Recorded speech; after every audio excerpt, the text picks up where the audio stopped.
We'll get to the draft stuff in just a moment, but before I start that, I wanted to talk a little bit about what's happening this week.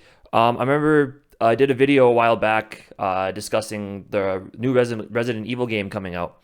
That releases this Friday, and I still plan on doing a full playthrough of that. I'm super excited, kind of nervous too, because it's a very scary game, but yeah, I'm really interested to play it. I think it'll be kind of fun recording it too. And maybe the fact that I feel like I'm talking to somebody will make it a little less scary for me. So that's always cool. But yeah, I got that coming out. I'm starting that. The game comes out Friday, so I'll start playing it. I'm hoping to have the first episode out by Saturday night, maybe Sunday morning. And then it's just going to be day after day after that. I'm probably going to play for about an hour, hour and a half. That's how long the videos will be. I'm trying my best not to do any editing just so I can show the full playthrough. Yeah, so I'm really looking forward to it. I hope you guys check it out and enjoy it. But yeah, let's get to the draft stuff.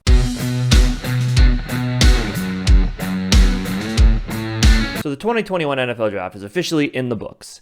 And overall, I am super excited about what the Vikings did. I thought they made a lot of good moves, filled a lot of positions of need. So I thought it'd be kind of fun to go through all the picks and kind of give my insight into all of them and tell you what I thought about the picks. So let's start off. Round one, we had pick 14. Now, a couple of the guys that the team wanted were unavailable due to obviously other teams picking them. I guess we tried to trade up a couple times.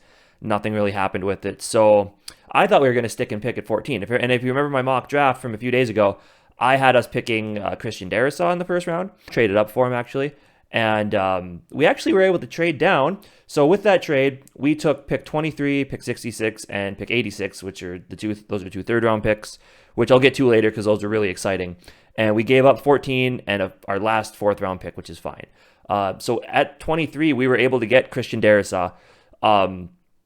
This was a really good pick, especially with the other top-tier tackles being gone. I really liked this one. He's a big guy, but he's got a lot of good movement skills, good technique. He's going to be a plug-and-play left tackle. Amazing value at 23, especially being able to trade back, accumulate more picks, and still get your guy. It was a major gamble, but it paid off, and I'm super excited about that pick. I think that's going to be great. I know there was some talk about potentially trying to get back into the second round, but they didn't get a chance to do that. But I think they still got the guys that they would have wanted in the third round. So with the first pick that we got from the trade with the Jets, we were able to pick up Kellen Mond out of Texas A&M. And I am excited about that. I remember in the mock draft as well, I thought about trading up to be able to get Kellen Mond. I really, really liked this pick. Potential quarterback of the future. He's got a big arm, great movement. It's weird because he is quite a bit different from what we have now with Kirk Cousins, kind of a more statuesque quarterback. But maybe with Spielman watching, mediocre offensive line, a quarterback like Cousins can't do much when the play breaks down without movement skills. So maybe his thought was get another guy in there just in case the line thing doesn't work out. At least maybe he can make some plays with his legs, keep plays alive, and get the ball down the field. But if this pick pans out, this could be the best draft in Vikings history. This could be huge. Obviously, finding a quarterback of the future is hard, but getting one in the third round without having to move around at all would be amazing. He's gonna have to put on a little bit of weight. Got kind of a slight frame. Didn't have any injuries in college, but he could with a little bit of development, he could become a great quarterback. Luckily with the Cousins situation, he's got 2 years to sit and learn from the guy and watch how the NFL is played, get in on a little preseason action.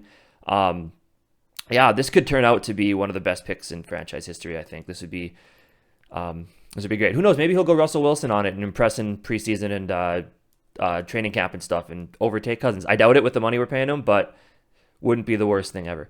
Now, this pick was kind of confusing to me, but at the same time, it makes sense with the Anthony Barr situation. With the 78th pick, we picked up Chaz Surratt out of North Carolina. He is a linebacker. He actually formerly played quarterback, so he only had 2 years of defensive experience in college. He's 24, which puts him a little on the old side for getting drafted, but he's got the size, he's got the speed to be a potentially good pass rushing linebacker. Probably have a backup role this season, maybe get in starting a little bit, who knows. But I think that's a solid pick, like again, especially with Barr potentially being gone after this year. I think that'll really help the team's chances, so I like it. It was a little strange, but I liked it. Now this pick, the second pick we got out of that trade with the Jets, this could be the steal of the draft. Wyatt Davis out of Ohio State, offensive guard, could potentially have been a first-round pick. A lot of people had him pegged as a first-round pick. In one of their playoff games, he actually had a knee injury. which pushed him down the board a little bit. Had he came out last year, he probably would have been a first-round pick as well. But he's got good size. He's got a lot of movement skill. He's kind of a bully on the O-line. It'll be interesting to see how his healing goes with his knee. If he's ready to go by the start of the season, he'll probably be a plug-and-play guard. Otherwise, he might start the season on the PUP coming about halfway through the year. But overall, this could turn out to be just an amazing pick for the team and much needed with the offensive line. So I believe those are the only two offensive linemen we picked in the draft. But, I mean, you basically have most of your starting line figured out here. So that's great. That's cool. All right. Moving into the last pick of the third round, we picked up Patrick Jones II out of Pittsburgh, defensive end. He's tall and lean, and he's got a lot of speed. Needs a little bit of refinement on some of his pass rushing techniques, from what I have heard. But with Andre Patterson being your defensive line coach, that would be easy fix. He'll have it figured out. Because I know they said the same thing with Danielle Hunter. A lot of size, a lot of speed, needed some technique, but look where he's at now. So yeah, that definitely adds depth to that spot across from Danielle Hunter there. So that ended up being a pretty nice pick as well. Could work out. We'll see. Moving into the fourth round here, with pick 119, the Vikings picked up Kene Nwangwu out of Iowa State. Sorry if I butchered that name, by the way. Good size and speed for a running back. A lot of kick return skills in college, so we obviously need help with kick returner, so he could plug in there too, play some special teams. But a lot of speed there, and depth at running back is never a bad situation, especially with Delvin Cook's injury history. Madison hasn't been able to stay consistently healthy either, so that could end up being another really nice pickup as well. But yeah, depth in the special teams is always huge. With the next pick, 125 in the fourth round, we picked up Cameron Bynum out of California. Now, he was listed as a corner, but when the pick was in, he was announced as a safety. And I know Spielman said he hopes he can play safety. He's got good size and just a good depth pick behind Harrison Smith and Xavier Woods. And with position versatility, that always helps as well. So it'll be interesting to see kind of where we play him, what we do with him. With our last pick in the fourth round, which was pick 134, we picked up Janarius Robinson out of Florida State. Defensive end, another developmental prospect for Andre Patterson to work with. More competition on the spot across from Danielle Hunter. So you never have too many edge rushers, as we saw last year. It ended up being a pretty solid pick, but down the line, we'll see.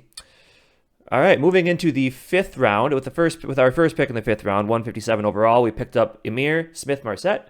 Wide receiver out of Iowa. Tall, fast guy, can catch well, adds depth at wide receiver, which is nice, and he also has a lot of kick return skills.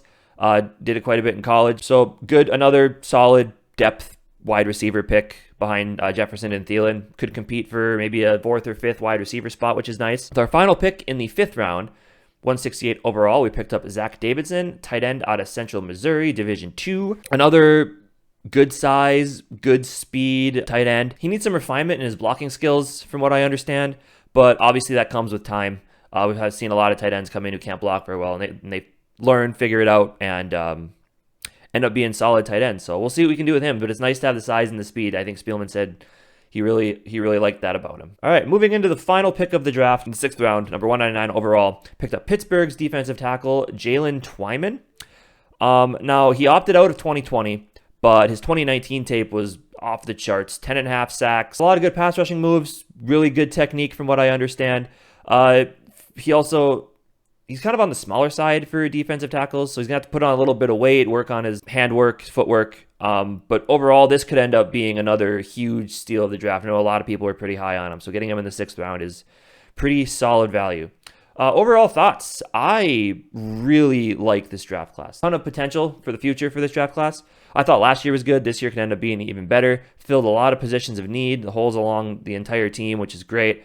The trade back, watching it, I was not too thrilled. Thought it was a huge gamble. Did not think Darisaw would last that long, but getting Darisaw, first off, is just a huge thing. I think he's going to be really good, really solid on the left tackle for years to come. But just the bigger part of that trade, though, is that I think could turn this draft into an elite level draft, depending on how this turns out, is getting the 2 third-round picks that we turned into Kellen Mond and Wyatt Davis. Kellen Mond, as I said, I'm huge on that pick. I really like the guy. I like the mobile quarterback thing. Good arm. He's not a running quarterback. He's a quarterback that runs when needed. Kind of like, a diet Russell Wilson, I'll call him. But if he can end up being the starter for 10 years and be competitive and, top 12 quarterback, this could be one of the most solid picks in franchise history. I really like it. Yeah, and even more so if Wyatt Davis is as advertised. Time will tell how these last two drafts will affect the team, but overall, I really, really like what we've been doing as of late. Hopefully, it turns into some wins this year and maybe a Super Bowl, because if it doesn't, we could see some changes. But that's all I got for you guys. Hope you enjoyed. Remember to check out the Resident Evil videos coming up at the end of the week. Another thing, like I said, super excited for it. Let me know in the comments below what you guys think of the draft. Remember to like and subscribe, and I'll see you guys next time.